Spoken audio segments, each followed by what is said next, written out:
여러분은 잔치에 초대되는 것을 즐기고 좋아하십니까?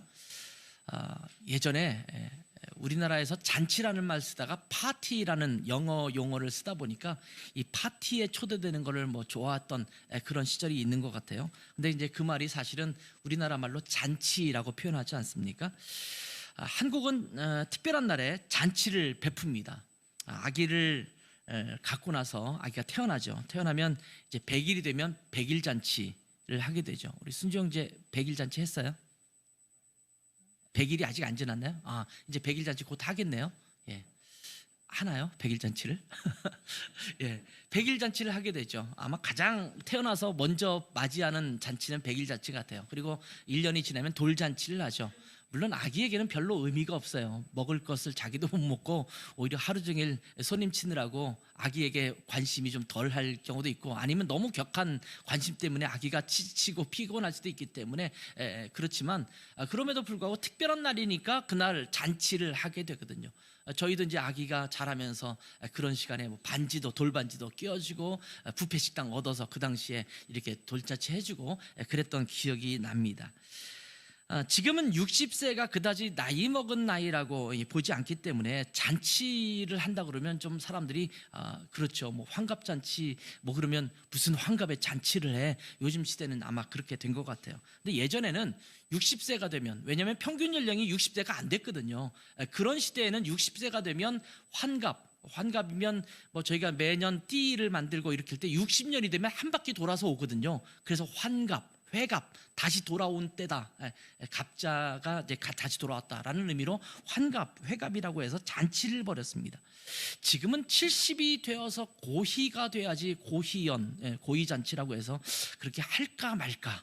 그것도 옛날처럼 성대하지는 않은 것 같아요. 이제 앞으로는 90세나 100세가 되면 잔치를 벌일지 아마 그런 것 같아요. 아무튼 간단하게라도 잔치를 벌이고 손님들을 초대하기도 하죠. 그런가 하면 혼인잔치는 사실은 빠질 수가 없습니다. 지금도 한국에 와서 보니까 굉장히 결혼을 많이 하고 결혼식을 가야 될 일이 많은데, 아마 결혼식은 여전히 코로나 이후에 좀 인원수가 좀 줄어든다 하더라도 잔치를 하고 있고, 이제 예식이 끝나면 가서 밥을 먹으면서 함께 즐거워하는 모습을 갖게 됩니다. 집안에 특별한 경사가 있으면 잔치를 벌이는 경우도 있죠. 그래서 여러 가지 잔치, 또 파티가 열렸을 때 그러한 잔치 자리에 초대받기도 합니다. 여러분 어떠세요? 그런 잔치 자리에 많이 초대받고 있습니까? 근데 어떤 잔치는요, 요즘은 부담스러운 데도 있잖아요.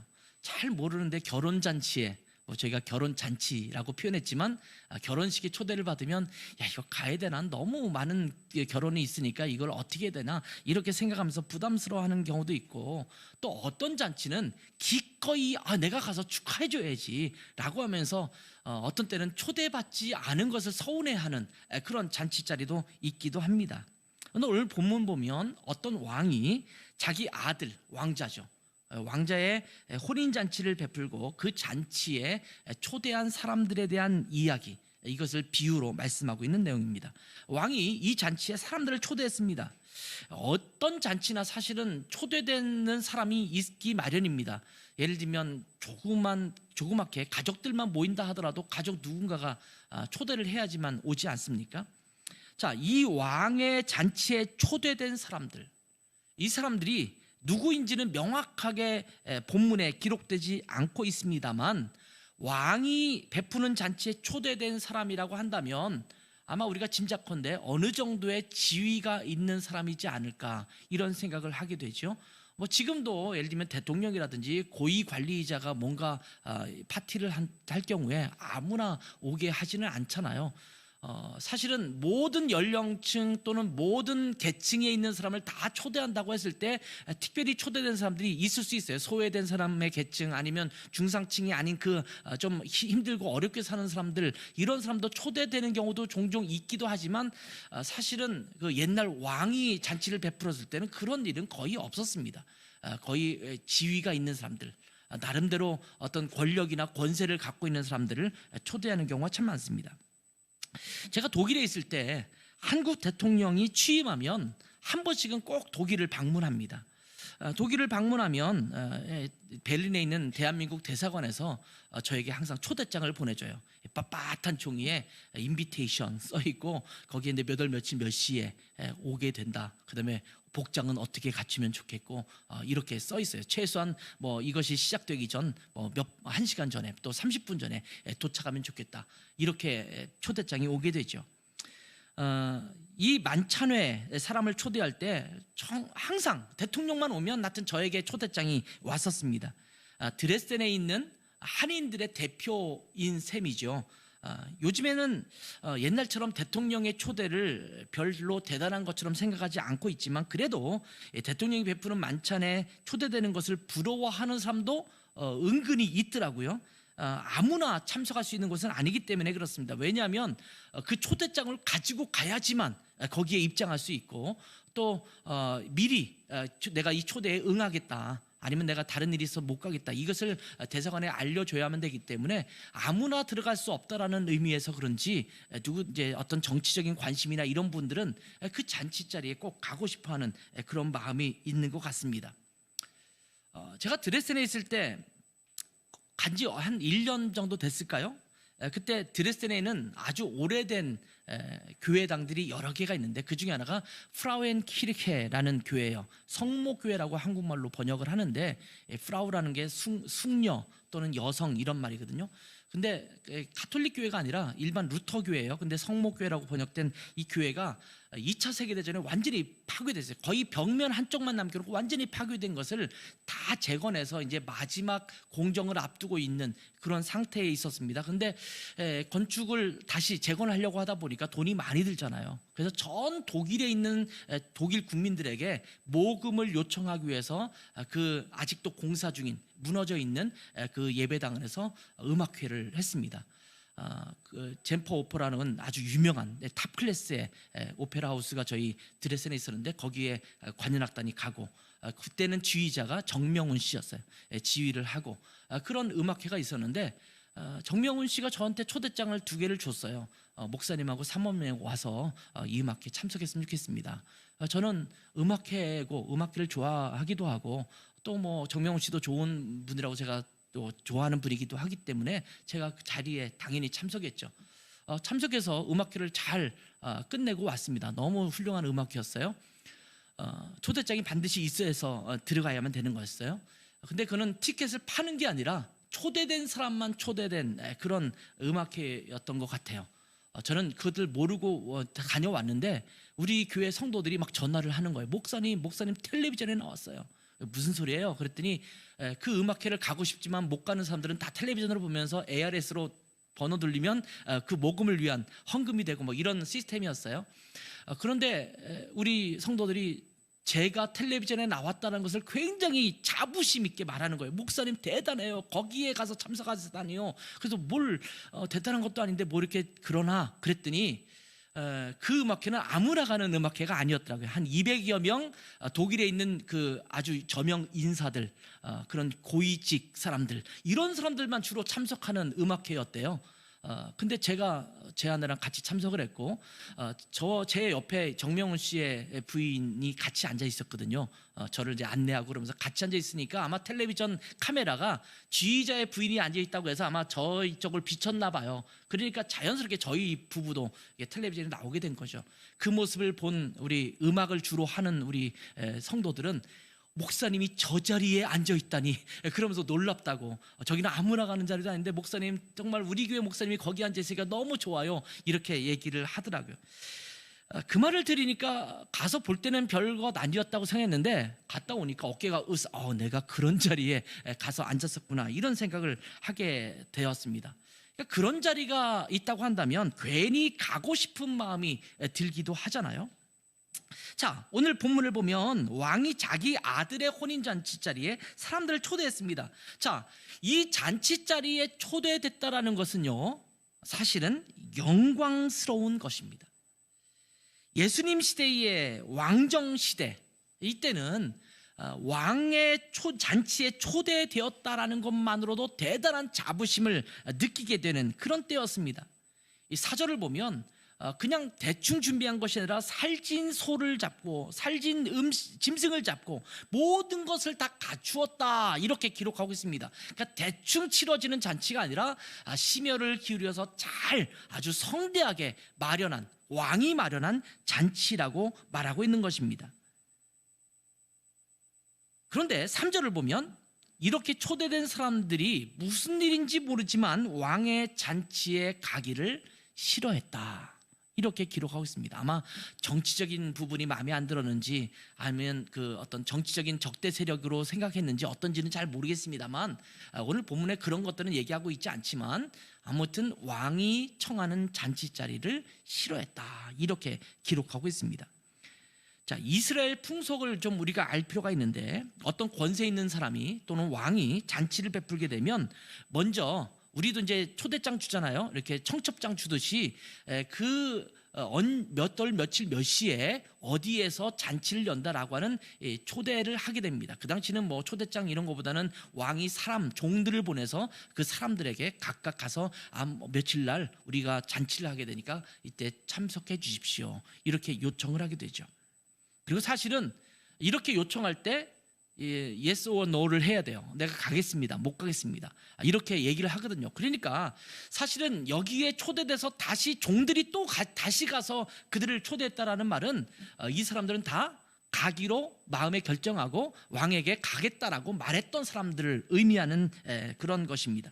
자, 이렇게 초대장을 먼저 보내놓고 날짜를 정해놓고 예약을 받는 거죠. 그리고 나서 그날이 되면, 잔칫날이 되면 종들을 다시 보내서 그 사람을 데리고 오도록, 모시고 오도록 하는 것이 일반적인 권세에 있는 사람이 했던 잔치의 모습이었습니다. 그러니까 그것을 우리가 염두에 두고 보면, 처음에는 왕이 초대를 했어요. 근데 그들이 싫어했어요, 마음에.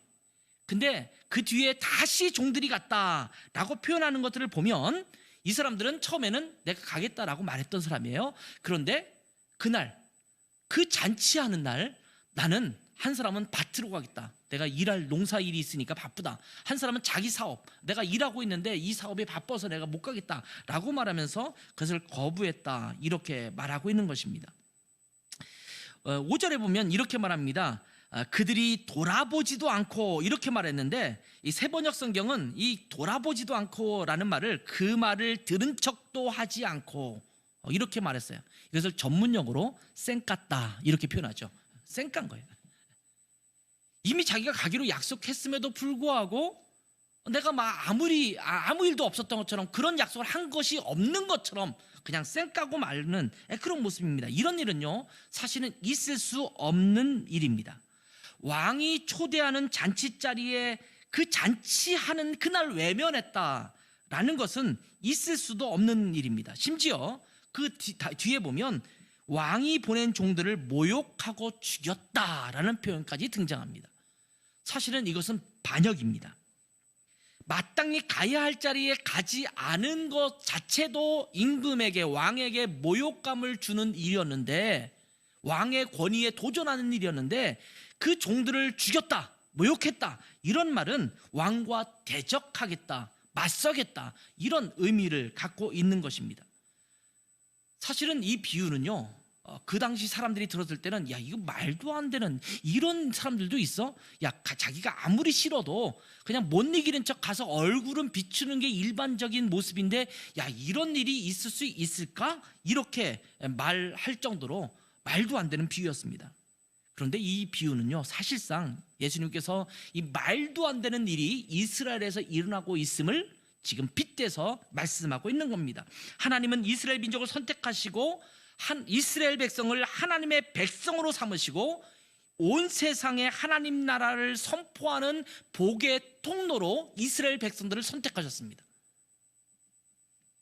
그리고 마침내 하나님의 때가 이르러서 예수 그리스도를 이 땅에 보내시고 예수 그리스도를 통해서 우리의 모든 죄를 해결하시고 구원을 베풀어 주셨습니다. 주님은 이것을 왕의 잔치, 왕의 아들의 잔치로 지금 비유하시고 있는 것입니다. 하나님께서 먼저 이스라엘 백성들을 이 구원의 자리에 초대했습니다. 너는 내가 선택했어. 너는 하나님의 백성이야. 거룩한 백성이야. 너희를 통해서 모든 민족이 복을 얻을 것이야 라고 말하면서 이스라엘 백성들을 먼저 선택하고 이끌어 주셨는데, 그래서 그들은 와, 우리가 하나님의 선택된 백성이다 라고 자부심도 갖고 그것을 기꺼이 응하고 우리는 그렇게 살겠습니다 라고 말했지만, 하나님께서 계속적으로 초대하실 때 그 초대를 싫어하면서 다들 바쁘다고 핑계를 대면서 그 초대에 응하지 않았던 것입니다. 그리고 자기가 바쁘니까 못 가겠다라고 하는 사람들은 그냥 이스라엘 백성들이겠지만, 바리새인들과 제사장들 같은 사람은 심지어 복음을 전하러 온 침례 요한도 죽도록 버려두었습니다. 물론 그들이 죽인 것은 아니에요. 헤롯 왕이 죽였지만 그 모든 상황에서 방임하고 방관했던 그 모습을 갖고 있었습니다. 예수 그리스도까지 십자가에 못 박아 버렸습니다.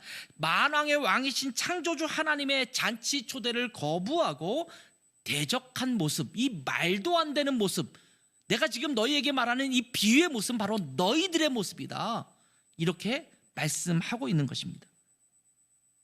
그래서 왕이 어떻게 하십니까? 군대를 보내서 그 살인한 자들을 진멸하고 그 동네를 불살랐다고 7절에 말씀하고 있습니다. 하나님의 심판이 임할 것이다 라는 것을 예고하는 말씀입니다. 자, 초대된 사람들, 첫 번째 사람들, 하나님이 이미 선택해서 미리 예고하고 하나님의 잔치자리에 오게 했던 그 사람들이었어요. 그것은 이스라엘 백성들을 의미한다고 말씀드렸잖아요. 근데 그들이 그것을 거부하고 심지어 죽이기까지 했습니다. 그러자 왕이 그 다음에 했던 일은 뭐냐면, 종들에게 명해서 내거리에 나가서, 번화한 그 거리에 나가서 누구든지 혼인잔치에 참여해서 자리를 채울 수 있도록 초대하라고 말씀하고 있습니다. 그러니까 여기 보면 두 번째 초대된 사람이 있어요. 처음에는 아닌 것 같은데 나중에 초대된 사람들, 이런 사람들은 그냥 뜻밖의 축복을 받은 사람들입니다. 보통 우리가 탤런트가 되거나 가수가 되거나 뭐 이런 사람들을 볼 때 길거리 캐스팅이라는 말을 많이 듣기도 해요. 좀 얼굴이 참 잘생기고 이쁘게 생기고 멋있게 생겼으면 길거리에서 혹시 배우 한번 해보지 않겠습니까? 라고 해서 캐스팅되는 경우도 있죠. 뜻밖의 행운을 얻는 사람들이 생기지 않습니까? 근데 지금 이 사람들은 미리 왕이 예고하고 준비했던 사람들은 아니에요. 그런데 이 사람들은 길거리에 나와서 어느 종들이 와서, 자, 왕이 지금 잔치를 베푸는데 당신도 그 자리에 앉히겠습니까? 라고 초대를 받은 그런 사람들입니다. 9절과 10절에 얘기하고 있죠. 만나는 대로 혼인잔치에 청하여 오라. 종들이 나가서 뭐라고 말하냐면, 악한 자나 선한 자나 만나는 대로 모두 데려왔다. 여기 보면 악한 자도 또 선한 자도 그것을 가리지 않고 모든 사람이 이 왕의 잔치에 초대되었다라는 것을 말씀하고 있는 것입니다. 명망이 있고 지위가 있는 자들, 왕의 잔치 자리에 걸맞은 사람들이 아니라 사실은 자격이 없는 자들까지도 모두 잔치 자리에 초대되었다, 이렇게 말씀하고 있습니다. 이것을 우리가 은혜라고 말합니다. 자격도 없는데 내가 그 자리에 참석할 만한 그런 모습이 아닌데 그 자리에 초대되도록 한 것입니다. 우리는 이 은혜를 받은 자들입니다. 얼마나 감사한 일인지 모릅니다. 예수님을 적대시하고 예수님을 죽이려고 하는 바리새인들과 제사장들을 신랄하게 꾸짖으셨죠. 꾸짖으시면서 그 당시에 죄인들처럼 여겼던 세리와 창녀들에게 하나님 나라를 전하셨습니다. 그것이 예수님이 살아계셨을 때 하셨던 일 중에 하나였습니다. 그들과 함께 식사하고 함께 교제를 나누셨습니다. 오히려 바리새인들과 제사장들은 이 예수님께서 죄인들과 함께 있는 것을 비난했습니다. 자기들은 거부하면서 어떻게 그렇게 하냐라고 예수님 앞에 비난한 겁니다. 예를 들면 왕의 잔치 자리에 초대를 거부한 사람들이, 거기 선한 자 악한 자들이 다 모여서 왕의 잔치 자리에 참석한 것을 보면서, 야, 왕이 채통도 없이 어떻게 저런 사람들을 초대해서 왕의 잔치 자리에 참여할 수 있겠느냐, 그러면 격이 떨어지는 것 아니냐, 이렇게 말하는 것과 똑같은 상황이 된 것입니다. 그리고 그 창녀들과 세리 같은 사람들이 자기의 죄를 용서해 주시는 예수 그리스도의 사랑을 받아들이고 주님의 제자들이 되었습니다. 지금 이 복음서를 쓰고 있는 마태는 어떤 사람입니까? 세리였거든요. 아마 이 세리였던 마태가 이 글을 쓰면서는, 그렇지, 바리새인들은 선택된 백성이라고 말하고 종교 활동을 잘한다고 말하지만 하나님을 거부하고 예수 그리스도를 밀어내고 있는데, 나는 지금 그 주님의 사랑을 받고 세리였는데, 사람들이 손가락질하는 세리였는데 지금 내가 이 하나님의 잔치자리에 참석하는 사람이 되지 않았나, 얼마나 감사한가. 아마 이렇게 고백을 하고 있을 것입니다. 이 마태복음 이 부분을 쓰면서도 그렇지, 내가 이 하나님의 은혜를 받은 자지, 아마 이렇게 생각을 했을 것입니다. 먼저 초대된 이스라엘 사람들, 특히 그 당시 종교 지도자들로 추앙받고 있었던 제사장들과 바리새인들은 하나님께서 베푸신 구원의 잔치를 거절했습니다. 그리고 세리들과 창녀들 같은 죄인들이 예수님께서 베푸신 구원의 잔치를 누릴 수가 있었습니다. 이 하나님의 은혜가 얼마나 놀랍고 감사한지 모릅니다. 우리는 사실 이방인이잖아요. 이스라엘 백성이 아니잖아요. 그럼에도 불구하고 하나님의 놀라운 사랑 때문에 지금 우리는 구원의 기쁨을 누리고 있지 않습니까? 근데 안타깝게도 이스라엘에 있는 수많은 유대인들은 이 하나님의 사랑을 아직도 거부하고 예수 그리스도를 모르고 구원의 길로 들어서지 못하는 것이 너무나 안타깝습니다. 자, 하나님은 하나님의 잔치 자리에 우리를 초대하십니다. 우리에게도 초대장이 전달되었습니다. 이 초대장이 뭘까요? 하나님의 말씀이 초대장이에요. 여러분을 향한 하나님의 초대장. 자, 내가 이 초대장이 좀 두껍긴 하지만, 또 많긴 하지만, 이 초대장을 주면서 내가 너희를 사랑하고 내가 이 하늘나라의 잔치자리에 널 초대했으니 너는 예수 그리스도를 통해서 내게로 와라 라고 하면서 이 초대장을 우리에게 보내주셨습니다. 근데 여러분, 이 초대에 여러분은 어떻게 응하시겠습니까? 정말 감사하고 정말 귀한 자리이기는 한데, 사실 요즘 제가 회사에 일이 많아서, 또 제가 가족들과 함께 어디 여행을 좀 다녀오기로 했기 때문에 제가 요즘 집안일이 좀 밀린 일이 많거든요. 그 일을 좀 해야 될 것 같아요. 제가 요즘 고민하는 일이 너무나 많아서 마음이 좀 심란하거든요. 그래서 거기에 좀 가기가 라고 핑계를 대면서 미루거나 거절하면서 하나님의 잔치자리를 거부하고 있지는 않은지 한번 우리 자신을 돌아볼 필요가 있어요. 우리는 무엇이 더 중요한가? 이것을 좀 잘 헤아려야 합니다. 내 일상의 일들이 더 우선되어 있다면 지금 내 삶의 왕, 내 삶의 주인이 되어주신 사람이 누군가, 이걸 한번 돌아볼 필요가 있어요. 보통 우리가 로드십, 주재권의 문제라고 말을 하죠. 내 삶의 주인이 누구신가? 내 삶을 통치하고 있는 왕이 누구신가? 이 부분을 살펴볼 필요가 있습니다. 말로는 왕의 백성, 하나님의 자녀라고 말하지만 자기 자신이 주인이고 자기 자신이 내 삶의 왕이라고 말하는 것과 다름없는 것이 핑계를 대는 거예요. 나 지금 바쁘거든요. 할 일이 많거든요. 좀 심란하거든요. 좀 나중에 지금 거기 갈 시간이 없어요 라고 말하는 것은 로드십의 문제에 있어서 지금 하나님이 주인 되신 것이 아니라, 왕이 되신 것이 아니라 내 스스로가 왕이 되고 주인 되어서 살고 있다는 것을 보여주는 것입니다.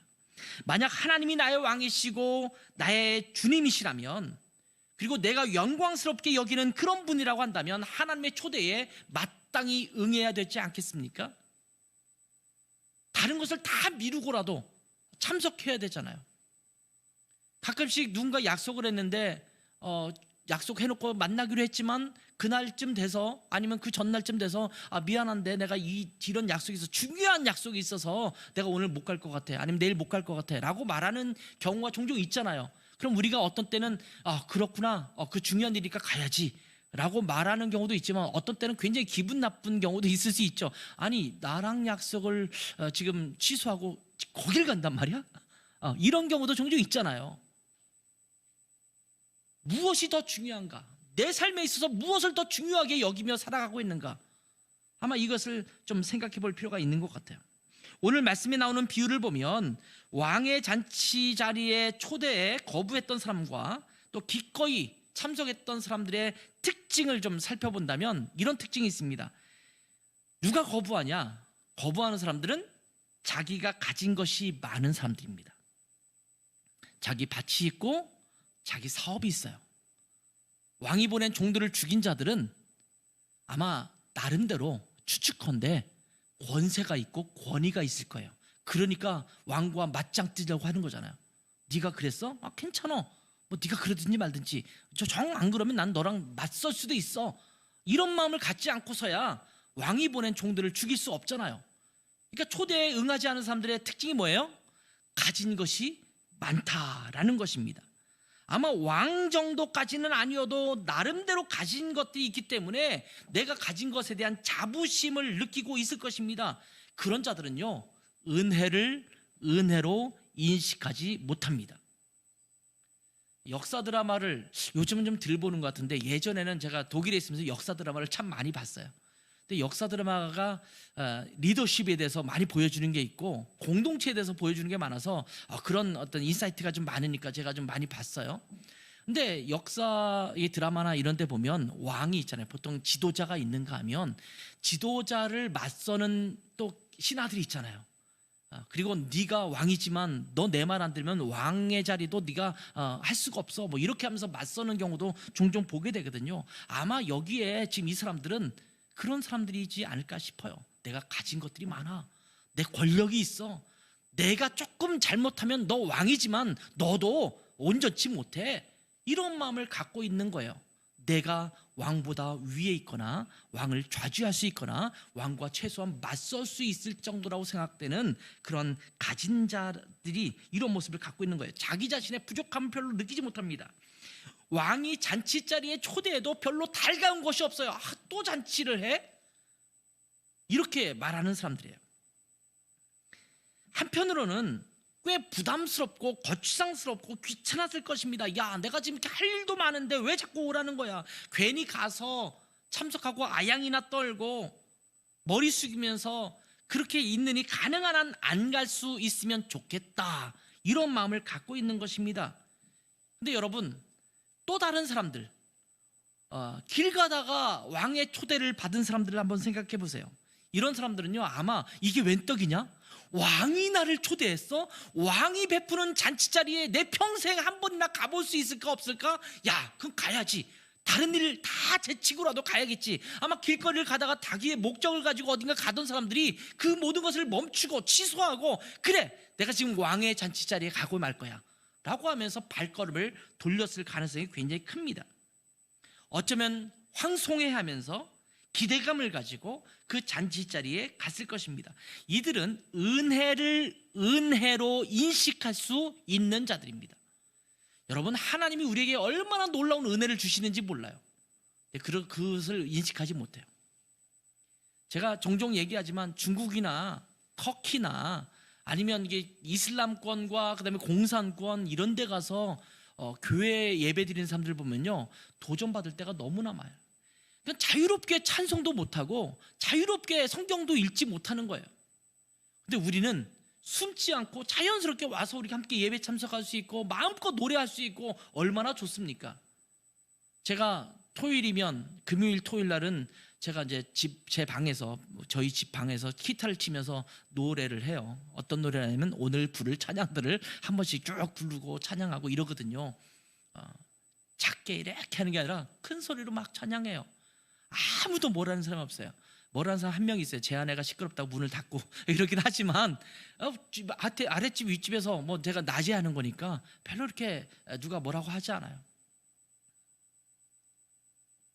그걸 숨어서 어쩔 수 없이 읊조리면서 해야 되는 상황이 아니라는 말씀이죠.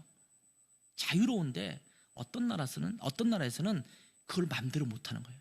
찬양도 그냥 들릴까 말까, 예수 사랑하심은 이렇게 불러요. 같이 모여서. 왜? 큰 소리로 하면 들키니까. 근데 우리는 지금 자유롭게 예배할 수 있잖아요. 근데 그 예배에 대한 사모함이 누가 더 크냐? 은혜를 은혜로 인식할 수 있는 그들은 그런 예배를 드리고 해서 뭐 어떤 때 중국 같은 데는 한 10시간씩 왔대요. 10시간씩 기차 타고 와서 예배를 3시간씩 드리더라고요. 3시간, 4시간 드리는데 그렇게 참여하는 사람이 있는가 하면 우리는 언제나 예배할 수 있고 언제나 자유롭게 찬양할 수 있는데 예배에 대한 사모함과 이런 것들이 없어요. 은혜를 은혜로 인식하지 못할 때가 많다라는 거죠. 우리 예수 믿는 사람들, 자유로운 환경에 있는 사람들이 참 이걸 조심해야 돼요. 경계해야 돼요. 아, 이것이 은혜구나. 참 감사하구나. 하나님께서 우리를 초대하실 때에 그 하나님의 초대에 응하는 자들이 어떤 자들입니까? 내 추악함을 아는 자, 내 죄의 추악함과 내가 부족하다는 것을 깨닫고 내가 피조물이라는 사실을 깨달은 자들입니다. 그러니 하나님께서 우리를 초대하셨다는 말에 감격해서 앞뒤 재지 않고 하나님의 잔치 자리에 나아가게 되는 것입니다. 나는 어떤 사람인가? 가진 것이 많다고 생각하기 때문에 하나님이 말씀하셔도 하나님을 거부하고 하나님의 별로 무관심하고 그렇게 살아가고 있는가? 아니면 늘 갈급해서 하나님을 바라보고 하나님이 조금만 뭘 베푸셔도 그것에 감흡해서 하나님 너무나 감사합니다, 이런 마음을 갖고 있는 자인가 한번 살펴봐야 합니다. 내 자신에 만족하면서 하나님의 은혜 없이도 살아갈 수 있다고 생각하고 있지는 않은지요? 이런 사람들은 하나님의 은혜가 필요 없다고 생각하기 때문에 하나님 없이 살아갑니다. 예수 그리스도를 통한 은혜도 필요 없다고 생각합니다. 예수님을 믿느니 하나님을 믿느니 차라리 내 주먹을 믿는다, 나는 돈밖에 안 믿어, 이런 사람들이 주변에 많이 있거든요. 전도하다 보면 그런 사람들이 있어요. 자기의 갖고 있는 것, 자기의 권력, 자기의 물질, 내가 이 땅에서 안정감 있게 살려고 하는 그 기반들, 이것들이 내 힘의 능력이라고 된다고 생각하기 때문에 하나님을 은혜로 보지 않습니다. 마태복음 5장에 나오는 팔복을 보면 3절에 이렇게 말씀하시죠. 심령이 가난한 자는 복이 있나니 천국이 그들의 것이며. 이 천국에서 누릴 수 있는 그 기쁨을 누릴 수 있는 자가 누구냐? 심령이 가난한 자들이 그 천국을 볼 수 있다라고 말씀하는 거예요. 심령이 가난해야지 천국 잔치를 사모하고 하나님의 초대에 기쁨으로 응하고 그 천국을 누리게 될 줄 믿습니다. 여러분은 가난한 심령으로 하나님을 바라보고 있습니까? 그럴 때에 천국 잔치를 맛보게 되는 거예요. 목마를 때 먹는 이 반컵 정도의 물은요, 엄청난 기쁨이고 즐거움이에요. 근데 물이 풍성하고 실컷 물을 마신 사람들에게 물 반컵 주면, 야, 배부른데 뭐 그거 또 내가 금붕어냐? 라고 말할지도 모르겠어요. 근데 오늘 말씀을 보면 이렇게 잔치에 초대를 받아서 그 잔치에 갔는데도 잔치에 못 들어가는 자들이 생겨났습니다. 11절과 12절을 볼까요? 임금이 손님들을 보러 들어올세 거기서 예복을 입지 않은 한 사람을 보고 이르되 친구여 어찌하여 예복을 입지 않고 여기 들어왔느냐 하니 그가 아무 말도 못하거늘. 자, 왕이 초대한 잔치에 참여하려면 예복을 갖추어 입고 가야 되는데 예복을 입지 않은 사람이 오늘 본문에 보면 한 사람이 있었다, 이렇게 기록하고 있어요. 소수다, 이렇게 말하고 있어요. 그 잔치 자리에 아마 웬만하면 예복을 입고 왔을 텐데 그렇지 않았다라는 거예요. 그래서 그는 잔치 자리에 참여하지 못합니다. 심지어 쫓겨나가서 이를 갈았다, 어두운 데 쫓겨났다, 이렇게 말하고 있어요. 초대를 받았다고 한다면 우리가 또 생각해 봐야 될 것은 잔치에 필요한 예복을 갖추었는가 라는 것을 살펴보아야 합니다. 어떤 모임을 할 때 소위 드레스 코드라는 게 있죠. 복장 규정이라고 한국말로 할 수 있는데, 때로는 이제 암묵적으로 드레스 코드가 정해져 있기도 합니다. 예를 들면 장례식 갈 때 빨간색 넥타이를 매거나 막 알록달록 화려한 옷을 입고 가거나, 이것은 보통 일반적으로 지양하죠. 그러면 좀 상주에게 예의가 아니라고 생각합니다. 보통 검은색 계통, 또 검은 옷이나 검은색 계통, 또 검은 넥타이, 이런 것들을 메고 가는 것이 에티켓이다라고 생각을 합니다. 이것이 일종의 드레스 코드 같은 거죠. 제가 유럽에 살면서 오페라나 음악회, 클래식 음악회에 갈 일이 참 많았습니다. 근데 독일 사람들은요, 클래식 음악회 음악하는 그 장소에 가면 전부들 진짜 쫙들 빼입고 와요. 여자들도 드레스 쫙 빼입고 남자들도 넥타이, 나비 넥타이 메고 이러고 딱 와서 팔짱 끼고 쫙 하고 들어가요. 저만 오히려 약간 그 콤비에다가 그냥 넥타이도 안 메고 이렇게 가기도 하는데, 요즘은 점차 그래도 비교적 예전보다는 좀 자유로워진 것 같은데, 독일도 가보면 연주장 자체도 우리가 영화 같은 데서 보면 이렇게 쭉 둥그렇게 있는 옛날 그런 장소잖아요. 그런 장소이기 때문에 여기 입구 들어가면 좀 업져 보여요. 그렇게 드레스 코드가 일반적으로 정해져 있습니다. 대부분 아직도 정장 차림을 입고 가는 사람들이 많은 것 같아요. 그러니 반바지 입고 이렇게 음악회를 가는 것은 스스로가 막 이상하게 느껴질 정도죠. 이탈리아 베네치아 근처에 있는 한 호텔에서 유럽 코스터를 한번 한 적이 있어요. 이제 여름과 겨울 두 번을 할 때, 여름에는 이제 남쪽에 있는 나라, 뭐 스페인이나 이탈리아나 이런 쪽에 가서 하거든요. 근데 이탈리아에 있는 한 호텔, 베네치아 바로 부근이에요. 그 부근에서 하고 있는데 그 매니저가 저한테 와서 얘기하더라고요. 제가 모든 것을 총책임하고 있으니까 자, 주의할 게 있습니다. 수련회를 하는데 근데 수백 명이 함께 우리가 하는 거거든요. 식당에 들어오실 때는 반바지를 입으시면 안 됩니다. 슬리퍼를 신어서도 안 됩니다. 이렇게 얘기하더라고요. 우리는 청년들이 모여서 수련회 하고 있는데 다들 집회 장소에서 여름에 반바지 입잖아요. 이탈리아 또 덥거든요. 그럼 반바지 반팔에, 그다음에 수련회 장소니까 그냥 슬리퍼 끌고 이렇게 와서 집회 참석하고 이러면서 자유롭게 지내는데, 아니 식당 가기 위해서 반바지를 다시 갈아입고 또 신발을, 운동하든 뭐든 이렇게 슬리퍼가 아닌 신발을 신고 가야 되는 거예요. 그래서 제가 아니 우리가 수련회 중인데 이걸 꼭 복장을 그렇게 했냐 그랬더니 이것이 당신들만 오는 식당이 아니고 호텔에 있는 식당이지만 지금 외부인들도 오는데 그것은 예의가 아닙니다 이러더라고요. 그래서 제가 광고를 했어요. 우리 코스타 참석하는 학생들에게 여기 식당은 반바지 금지, 그리고 슬리퍼 금지. 그래서 밥 먹을 때마다 옷을 이렇게 갖추어 입고 가했던 그런 기억이 납니다. 호텔에서 그냥 자유롭게 다니지만 밥 먹을 때는 좀 예의를 지켜달라 이렇게 말하는 거죠. 자, 왕의 잔치 자리에 초대되었지만 그 잔치 자리에 들어가려면 지정된 예복을 갖추어야 했습니다. 그러면 이 얘기를 들으면 어떤 분은 그렇게 말할지 몰라요. 아니 왕이 은혜를 베풀었는데 길거리에 다니는 수많은 사람들에게 그냥 초대를 했는데 그 사람이 자유롭게 참여하려면 거기 가난한 사람도 있고 부유한 사람도 있고 또 거기에는 정말 하루 벌어서 하루 먹는 사람도 있는데 어떻게 예복을 갖추냐, 이건 차별적인 것이 아니냐 이렇게 물을 사람도 있을 것입니다. 그러나 고대 근동에서는 임금이 잔치를 베풀 때, 또 권세 있는 사람이 잔치를 베풀 때 그 잔치에 사람들 초대하잖아요. 초대할 때는 일반적으로 그 잔치에 참석할 때 입을 예복까지도 보냈습니다. 성경에도 그런 기록이 종종 나타나요. 뭐 삼손이나 이런 사람도 결혼할 때 뭐 옷을 해주고 뭐 이런 기사들이 좀 나오는데, 일반적으로 그날 입을 예복을 잔치를 베푸는 사람이 주는 거예요.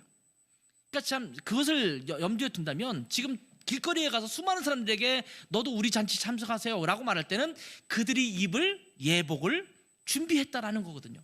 그 예복을 입으라고 하는 것입니다.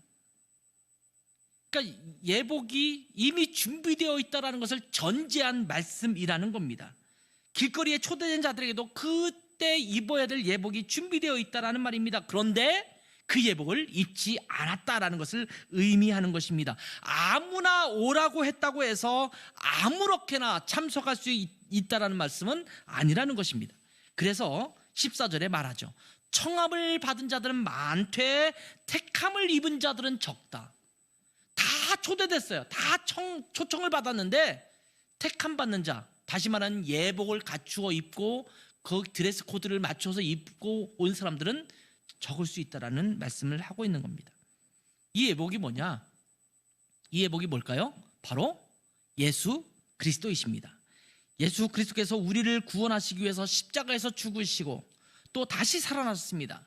예수님께서 우리의 죄를 위해서 대속의 죽임을 당하시고 부활하셨다는 것을 믿고 예수 그리스도를 구세주와 주님으로 모셔드리는 것, 이것을 예복이라고 설명하고 있습니다. 자, 갈라디아서 3장 26절 27절을 보면 너희가 다 믿음으로 말미암아 그리스도 예수 안에서 하나님의 아들이 되었으니 누구든지 그리스도와 합하기 위하여 침례를 받은 자는 그리스도로 옷 입었느니라. 그리스도의 옷을 입었다.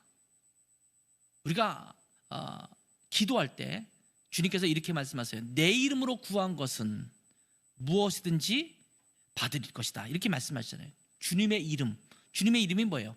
내 공로는 아니고 나는 하나님 앞에 보잘것없지만 예수 그리스도가 나를 위해서 돌아가시고 나를 구원하셔서 나를 의인 삼아 주셨으니 내 의가 아니라 그리스도의 의 때문에 하나님 앞에 나아갈 수 있다는 것이 내 이름으로 주님의 이름이라는 보증이거든요. 그러니까 그리스도를 옷 입으라고 말합니다. 예수님 안에서 하나님의 아들이 된 자들은 그리스도로 옷 입은 자들이다라고 말합니다. 요한계시록 3장 4절 5절을 보면 사대 교회에게 편지하는 내용에서 주님께서 이렇게 말씀하십니다. 그러나 사대에 그 옷을 더럽히지 아니한 자 몇 명이 내게 있어 흰 옷을 입고 나와 함께 다니리니 그들은 합당한 자의 연고라. 이기는 자는 이와 같이 흰 옷을 입을 것이요 내가 그 이름을 생명책에서 결코 지우지 아니하고 그 이름을 내 아버지 앞과 그의 천사들 앞에서 시인하리라. 이렇게 말씀하십니다.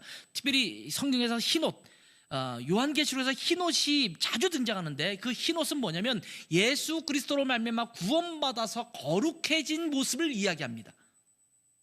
그러니까 그냥 겉으로 보이는 흰옷만을 의미하는 것이 아니라 예수로 말미암아 정결하게 되고 거룩하되고 의롭게 된 것을 의미하는 말씀입니다. 십자가에서 예수님께서 돌아가시고 부활하심으로 우리에게 입혀주신 하나님의 구원의 옷, 거룩의 옷을 의미하는 것입니다. 예수 그리스도를 통한 구원은 누구에게나 열려져 있습니다. 누구나 예수를 믿으면 구원받을 수 있습니다. 누구나 그 복음의 초대를 받았습니다. 그렇다 초대되었다고 해서 아무나 그 자리에 참석할 수 있는 것은 아닙니다. 모든 자들에게 구원의 길이 열려 있지만 예수 그리스도를 구세주와 주님으로 받아들인 자만이 구원을 받을 수 있다라고 말씀하고 있는 겁니다. 우리 모두는 하나님 나라에 초대받은 자들입니다. 그러나 택함은 나로 인해서 결정됩니다.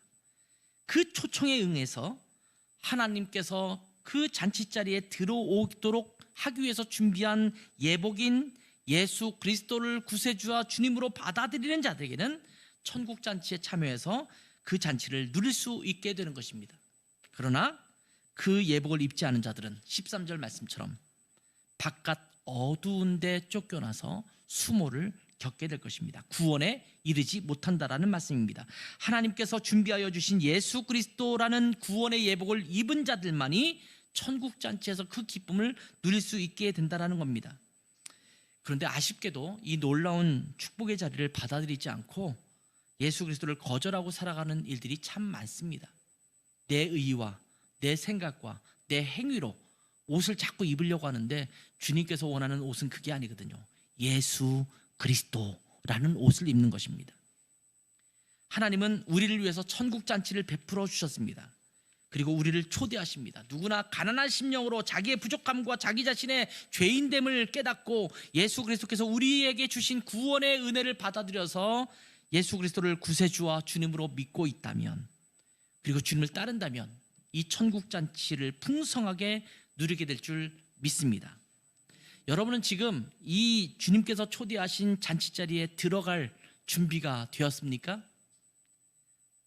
만약 그 예복이 준비되지 않았다면 예수 그리스도께서 당신을 위해서 또 여러분을 위해서 구원의 예복을 준비하셨다라는 것을 깨닫고, 쉬워요. 내가 돈 주고 사는 것도 아니거든요. 그냥 주님께서 준비시켜 주셨어요. 그것을 입기만 하면 돼요. 그리고 예수 그리스도를 구세주와 주님으로 받아들이면 돼요. 그러면 그 천국 잔치를 누리게 될 줄 믿습니다. 우리 라이트하우스 고향 식구들이 주님 나라에 갔을 때 그 잔치 자리에서 같이 볼 수 있기를 바랍니다.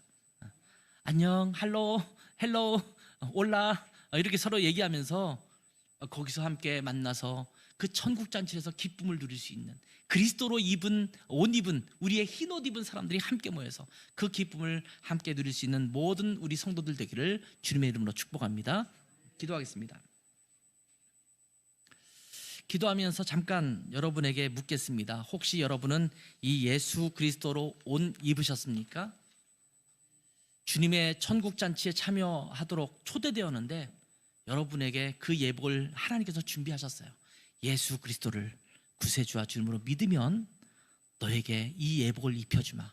유일한 조건, 이 예복을 입는 것이 천국 잔치를 누리는 것인데 너는 이 예수 그리스도의 예복을 입었는가? 만약에 그것이 내 마음에 확정되지 않았다면 주님 앞에 그렇게 기도했으면 좋겠어요. 주님, 주님께서 준비하신 그 예복 예수 그리스도를 내가 옷 입기를 원합니다. 내 죄를 위해서 십자가에 달려 돌아가시고 부활하셔서 우리의 구원자가 되신 주님을 나의 구세주와 주님으로 모셔드립니다. 그 옷을 입기를 원합니다. 나를 천국 잔치에서 온전히 누릴 수 있는 행복한 자, 복된 자를 삼아 주옵소서. 이런 기도로 나아갔으면 좋겠어요. 기도하겠습니다. 하나님 아버지, 주님께서 풍성한 잔치를 배설했지만 자기의 생각과 자기의 아집과 자기가 가진 것들이 많아서 아쉬운 것이 없는 자들이 그 초대를 거부하고 자기 멋대로 살아갔던 사람들이 참 많은 것을 고백합니다. 결국 마지막 때에 그들은 진멸되고 또 불사름이 되어서 하나님의 심판을 면하지 못할 것을 기억하게 하신 것을 감사합니다. 하나님, 주님의 잔치자리에 초대된 그 은혜를 우리가 감격하며 그 은혜에 우리가 보답하는 삶이 되게 도와주시고 예수 그리스도의 구원의 옷을 입고 주님의 잔치자리를 온전히 누리는 우리 모든 성도들 될 수 있도록 은혜 베풀어 주시기를 원합니다. 그 기쁨이 우리에게 있게 도와주시고 뿐만 아니라 우리의 가족, 우리의 부모님, 우리 주변에 있는 사람들도 이 예복을 준비하여 하나님의 천국 잔치를 함께 맛볼 수 있는 자들로 그들에게 도전하고 복음 전할 수 있는 우리 모두가 될 수 있도록 축복하옵소서. 예수님의 이름으로 기도했습니다. 아멘.